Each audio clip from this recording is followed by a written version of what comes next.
السلام علیکم دوستوں، میرا نام ہے ازمان بختیار اور آپ دیکھ رہے ہیں ڈاٹ ٹی وی۔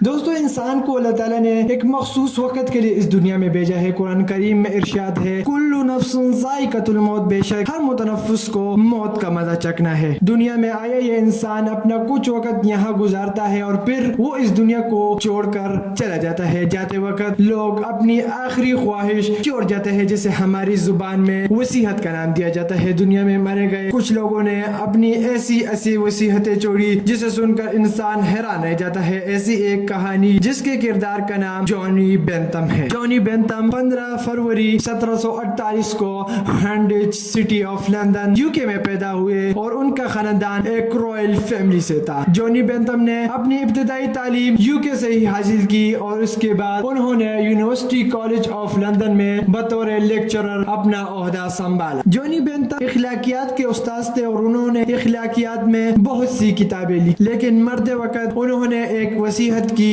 جسے سن کر انسان حیران رہ جاتا ہے۔ مرتے وقت انہوں نے وصیت کی کہ مرنے کے بعد ان کے جسم کو دفنایا نہ جائے بلکہ محفوظ کیا جائے اور ہر سال کالج میں ہونے والی میٹنگ میں ان کو دعوت دی جائے۔ اور ان کا کہنا یہ بھی تھا اگر ان کے ساتھ ایسا نہ کیا گیا تو ان کی ساری پراپرٹی کالج سے لے کر حکومت کو واپس کر دی جائے گی۔ کالج والوں کو مجبوراً ہر سال ایسے ہی کرنا پڑتا ہے۔ ان کے مرنے کے 100 اور 150 سال بعد بھی کالج میٹنگ میں ان کو بلایا جاتا ہے، ان کو چائے آفر کی جاتی ہے اور میٹنگ کے بعد ان کو واپس ان کے گلاس میں محفوظ کر دیا جاتا ہے۔ بہت زیادہ وقت گزرنے کے بعد ان کے اسکل باڈی سے علیحدہ ہو چکا ہے، اس لیے آرٹیفیشلی ان کا اسکل دوبارہ بنوا دیا گیا ہے۔ اس کے علاوہ ان کی باقی ساری باڈی کو محفوظ رکھا گیا ہے اور ان کے سر کو ان کے اسکل کے نیچے رکھا گیا ہے۔ یہ ایک ایسی عجیب و غریب خواہش تھی جسے کالج